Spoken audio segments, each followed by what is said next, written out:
So I don't know if this was shared, but I'm going to share very quickly, and anyone joining us online as well. Just a benefit years ago of a workshop that was very meaningful, because we used to have a lot of issues with the knees in terms of meditation postures, etc. Since it doesn't bend that way, the tendency when we sit for meditation posture is to bend it that way, like that. But really, it wants to be just like that, and then you intentionally use the hip in order to rotate. So that way there's no stress on the knee. And even Padmasana is possible in this way. Padmasana being, so we sit normally in Ardha Padmasana, so bringing the foot back up on top, right? And so, but we can bring both up. We can. It takes a little while, but we just do it in the same way, and that way even Padmasana, which looks like it has a lot of strain on the knee, doesn't have any strain on the knee at all in that way. It doesn't, and so this helps so much in terms of sitting for hours, which one wants to be able to do in a comfortable meditation posture. Oh, okay. Geeta Dhyanam. Please take the sheet. You don't have it memorized yet. So please take the sheet and read from it with us.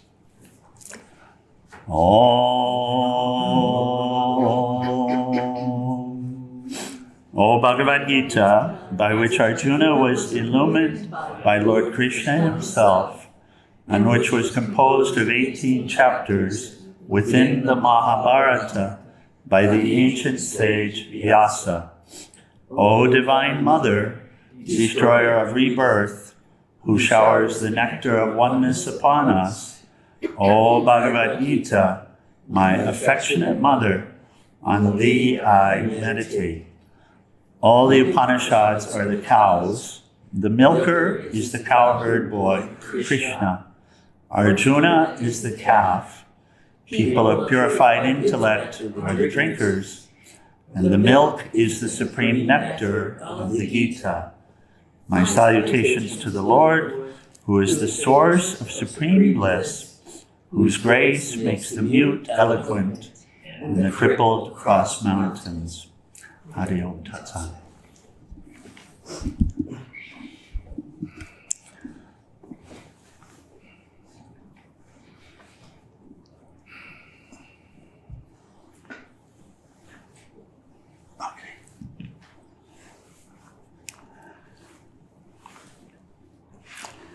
The chapter is? The field and the knower. Yes.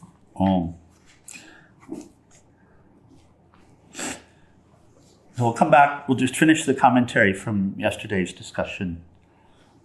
Let's look at 22 and 23. Again, I shared yesterday, this particular lesson is such a big one because it relates to us developing a sound understanding of the soul's role and the role of the field, including all of the instruments, the mental instrument, primarily since the mental instrument is all important. The intellect specifically, viveka specifically. But what is the soul? How is the I, the knower of the field, playing here in relationship to the field? What is the role? Where is the power, as it were, coming from? So, and here, and this is the only place in the Gita, we'll see it in Upanishads as well, but each of the roles, or each of the aspects of the role of soul in relationship to the field. So the Supreme Soul in this body is also called the spectator. And we discussed each of these, so we'll just wrap up a little this morning, and I'll ask you give you the opportunity to just speak to what each of these mean to you or how you're hearing them. the spectator, the permitter, the supporter, the enjoyer, the great Lord, and the Supreme Self. And then 23 is this: he who thus knows the spirit and matter together with the qualities, in whatever condition he may be, he is not born again. Oh. So who wants to speak to the spectator? The meaning of this?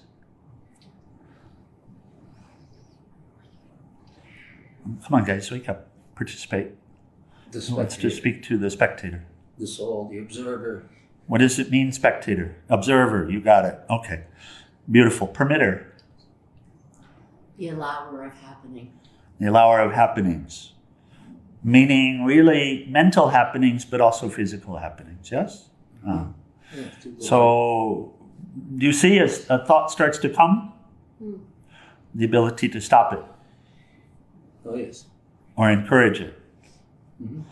So, who's that's permitting or encouraging? That's jiva, soul. So, through the intellect. Okay? Yes.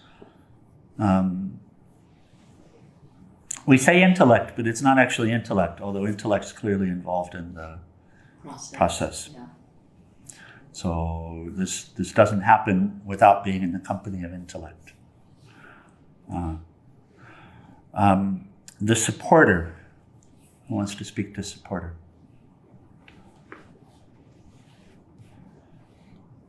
Helping to hold you up, helping to keep you on the path. Yeah, not just helping to hold you up, but holding you. Holding. Supporting the substratum. And then the enjoyer.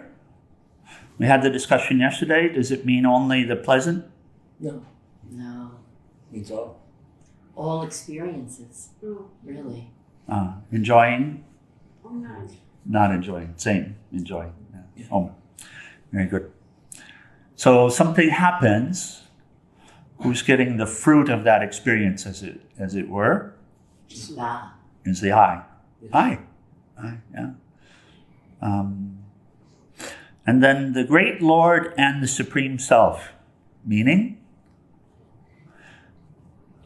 Brahma. The jiva is Purusha. The jiva is Purusha.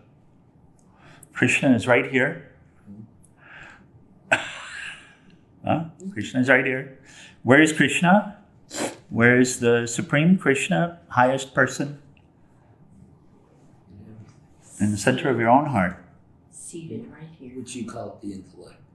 No. It's the I. Okay. But you said the It's heart the I. is in the intellect, you said a couple days ago. I'm just trying to... Yeah, I the didn't think intellect so. is seated in the I. It's a good point. Okay. The intellect is seated in the I. Right. The So, light comes from. like that. Or you can actually say it the other way around as well. The I is seated in the intellect. It would mean the same. Just two ways of saying the same. Yeah. What's your experience of the I versus the intellect? Eyes every now and then. Do you have the capacity of seeing them as not being the same? Oh, yes. Especially your experience. Right? You can say it's not the same. That there you're actually given direct experience of observing of the intellect. Right? Observing of the intellectual function. But that's the closest relationship. Okay. Yeah. Right?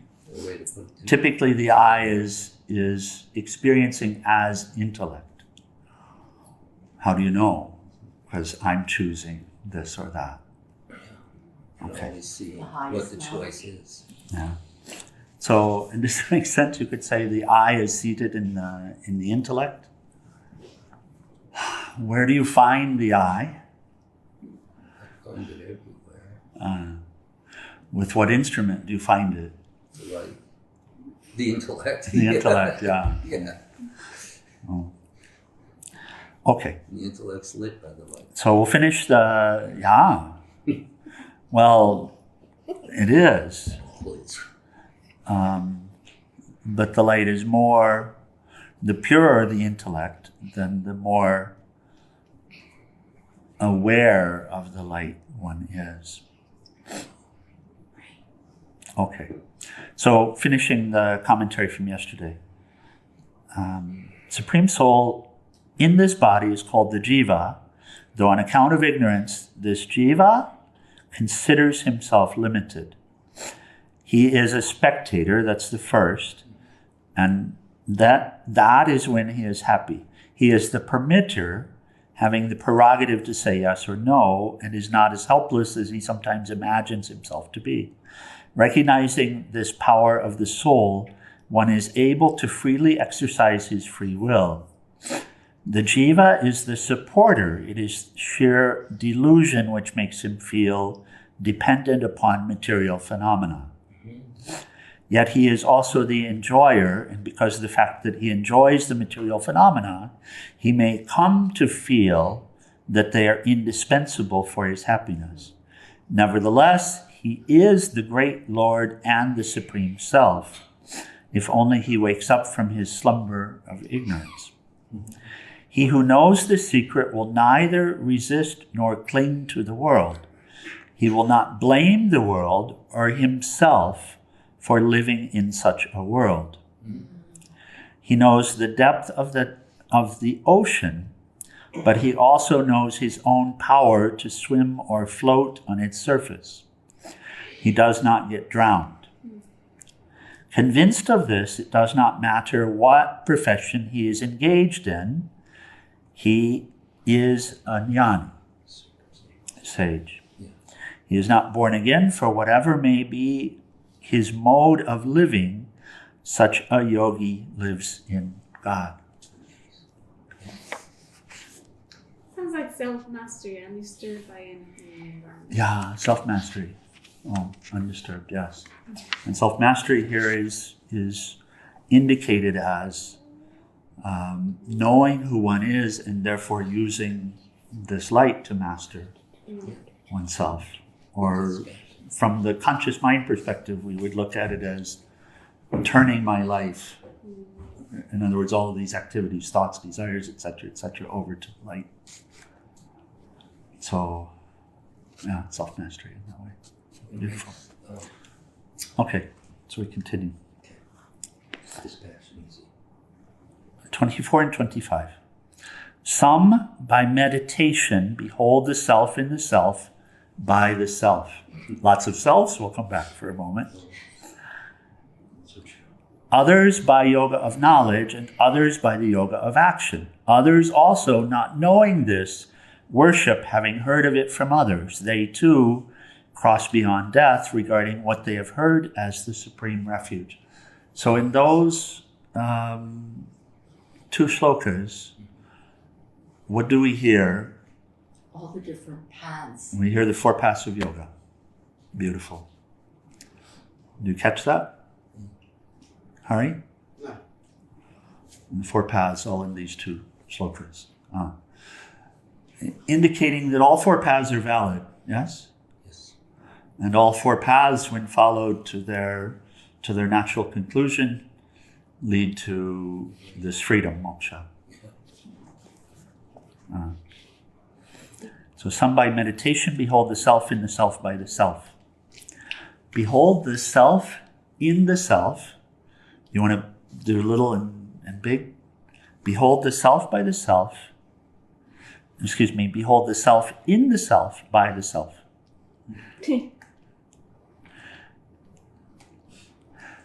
Behold the truth,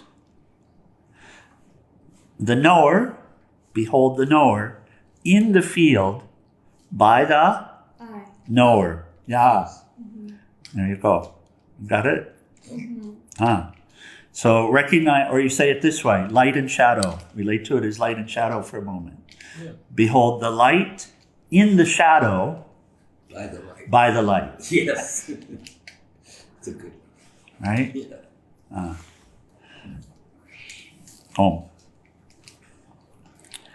So here's the commentary from Swamiji. There you It's like putting the solar solar panel lights Yes. to shine the shadow by the sun. Yes. Oh. The goal was described in the previous verses. Now the paths are pointed out. There is variety in creation. The infinite can be viewed from infinite angles and approached in infinite ways. Temperament and tradition are the main guiding factors here, not deciding, he says. The waters of the ocean are the same, whatever be the name given to the ocean at different points on the globe. The one of mystic temperament beholds the self in the self by the self in deep meditation. Note that Krishna cleverly avoids the subject-object experience in meditation and the I see God or I see a brilliant light type of psychic phenomena, so widely confused with meditation and Raja Yoga. I do not see the self, but the self itself sees the self in the self. Always. This one? In other words, On a wall somewhere. That's Yeah. a good one. In other words, you don't see the self through the equipment. yeah. So the self, well, the equipment doesn't see the self. That's what it's saying. The equipment doesn't see the self. Right, The equipment never sees the self. right. So, The equipment does what? It gets out of the way, yes. It's confusing. and then the self sees the self. I think there's one final thing too. Once you do that, Oh. you know the equipment's the self too. Well, yeah, nothing but the self. Exactly. Nothing but the self. So, Nothing but the self. Once you hit that, then the Yeah. game, you get to play the game as it is. You get to play the game as it is. That's freedom. that's a beautiful. It's a beautiful sutra from Ashravakra Gita, actually. Is once one knows the rules of the game, then the game can be played and enjoyed. Why stop playing the game? Which also has to do with why it's this interesting concept of moksha too, by the way, just for a moment. Because who's free? So the free is ever free. The free is ever free. Yeah. Then the mind and body become free. So there's this notion and feeling of needing to get out of something. But the only thing that's needed to be got out of is ignorance. That's it. And the attachment to ignorance. The attachment to ignorance. And who's attached to ignorance? It turns out, Jiva. And where is the ignorance? Ignorance is shadow. Yeah. But shadow is also light. Play of light. Play of light. Oh. So, I mean, practically speaking, then, what is happening within this person? What is this transformation that's happening? Discovery. Rediscovery. Do you see sometimes that you're getting out of your own way? Do you see that sometimes? Can you relate to that, Hari? Yeah, you're getting out of your own way. And that's a beautiful perspective when that feeling is there. It's a beautiful perspective because that's really speaking of truth. Worldly truth in a way, but still. Right? This firmness in intellect, this firmness that's attained to, is I know that I am not in charge of anything. Oh. I know that I'm not independently real. I know that I am an aspect of the light. This is conscious mind. I know it. And I know that when I've disconnected myself from the light, I'm as if dead. Worthless, meaningless. Prison. So there's a firmness that comes. And what is the firmness? The firmness is, I don't know anything. And what does it mean to have knowledge? I know that I don't know And anything. it's okay. Yeah. And I'm absolutely firm in it. I always say that. So I'm smart enough to know that I don't know anything. Yeah. You let it be. But the other part of it is, but I know where the real knowledge is. But I know where the real knowledge is. And I stay connected to that. Ramana Maharshi. I don't roam independently anymore. I don't even try. I couldn't have been to begin with. Ramana Maharshi. Ramana Maharshi, he used to have a Tamil saying, and it was Suma Iru. And it means just be. Just be. Just be. That's all you need to do, is just be. Oh, yeah. Easily misunderstood, Oh, interestingly yes. enough. Understood by Jnani, but easily understood I'm going to otherwise. do nothing. That's what not that one. That's what it sounds like. Yeah. And that's why we have to explore in the Gita that idea of doing nothing is actually doership. Yeah, it is. That's where you're in the way of yourself. Oh. Oh my God. Yes. Oh. So here it speaks first of, in the discussion, Swamiji speaks first of mystic temperament, Raja Yoga. Others endowed with intuitive temperament may use reason to transcend itself, intellect to silence itself, there. And in the searchlight of their self-knowledge, realize that the ego was never an entity. The whole universe shines as God in his nature. Those of a dynamic temperament may reach the same goal by self-effacing, self-sacrificing, and selfless service. Dynamic in temperament, meaning wanting to do, becomes wanting to serve, living to serve. And then, who's serving who? Oh. Feeling God serves God. Yeah. Yeah, getting to that bhava finally, who's serving who? God serving God. Even devotees of the Lord who humbly worship him as they have been taught by their ancestors and preceptors will reach God. This is a gentle rebuke for so many yogi and intellectual giants who sigh with grief that these devotees, ignorantly worshiping God, are lost souls, whom it is their duty to save. And then Swamiji adds, leave them alone. The Lord whom they worship will look after them.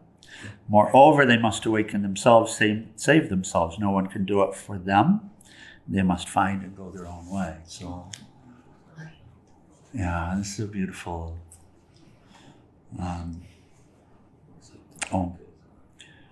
26. Wherever a being is born, whether unmoving or moving, know thou, O best of the Bharata, speaking to Arjuna, of course, that it is from the union between the field and its knower. It's a lovely one for contemplation. You know, we have all of these yogis in our family coming, little yogis coming, popping out everywhere. And so know that this birth, this process, is a result of the union between the field and the knower. It's not just of the field, it's not just of the knower, it is of the union between the two. So the jiva, as it were, taking form, appearing in form, and coming into this field as expression of jiva, expression of soul. So you can't say it's only this or only that, but you can say it's all God. It's all God. So, with contemplation on this, there's the potential for this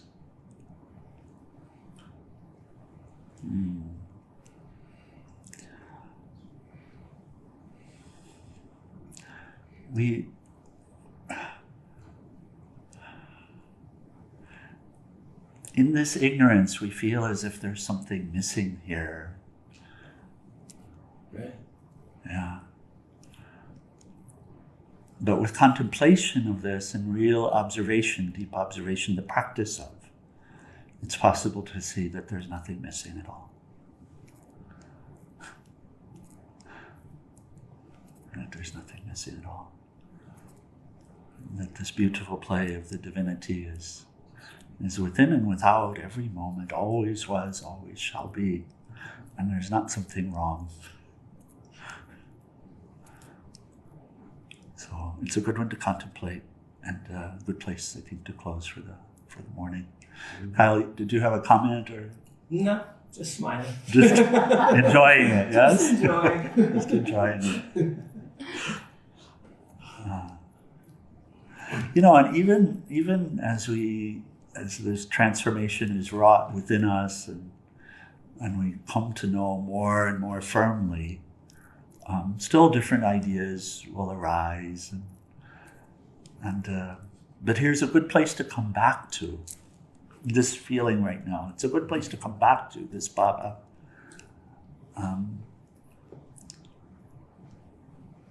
Console ourselves, as it were. The light consoling the shadow.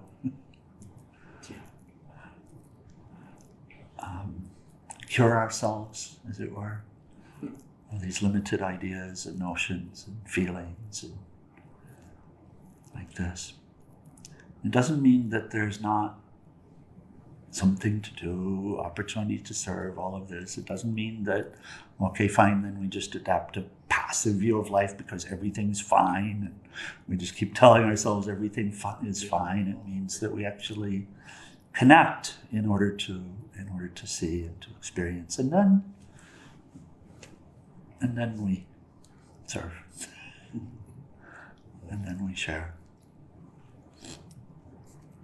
as instruments of the One. Okay, any comments or questions, anything? Did you manage to stay a little more focused today? It's like that. It's like that. I used to sit with Swami Premananda. First coming, I just wanted to be there and listen, and because I had so much that I needed to learn and all of that. But then I'd come, and tamas would just roll over, and I'd find the lids closing, and inability to focus. Know that it is as if there is an active force trying to prevent you from knowing. It's as if, but also you come to know, what this active force is doing is giving you the opportunity to stand strong. To stand strong in the light, as the light. So purification looks like this, okay? So you just keep showing up, and you just keep doing your best. And little by little breakthroughs, and like this, and you just keep it up. You set that intent, and you come and you prostrate and you do your best.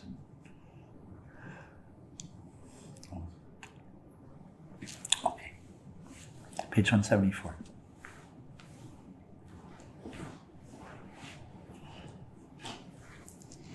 Glory to the seeker who genuinely shows up and steps into the process. All glory to such a seeker.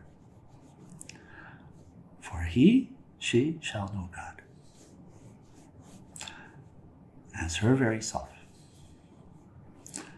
In truth, not some imaginary fairy tale about it. All glory to the seeker.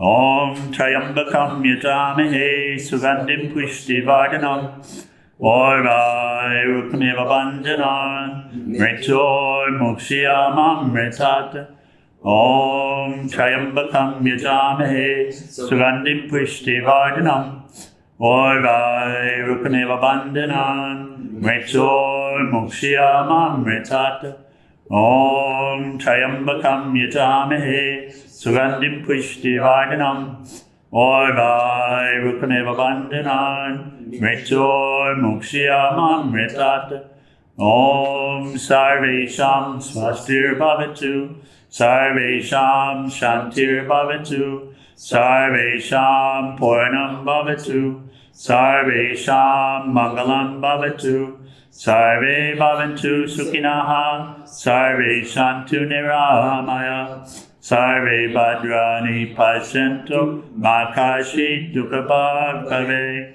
Asato Ma Satgamaya, Tamaso Ma Jyotirgamaya, Mrityorma Mritam Gamaya, Om Purnamada Purnamidam Purnat Purnamudashyate Purnasya Purnamadaya Purnameva Vasishyate. Om Shanti Shanti Shanti. O adorable Lord of mercy and love, salutations and prostrations unto thee. Thou art omnipresent, omnipotent, and omniscient. Thou art Satchidananda. Thou art existence, knowledge, and bliss absolute. Thou art the indweller of all beings. Grant us an understanding heart, equal vision, balanced mind, faith, devotion, and wisdom. Grant us inner spiritual strength to resist temptation and to control the mind. Free us from egoism, lust, anger, greed, hatred, and jealousy. Fill our hearts with divine virtues. Let us behold thee in all these names and forms. Let us serve thee in all these names and forms. Let us ever remember thee. Let us ever sing thy glories. Let thy name be ever on our lips. Let us abide in thee forever and ever. And below Satguru Shivananda Maharaj Ki, and for all of the saints and sages of all the traditions. Okay, let's stand for arati.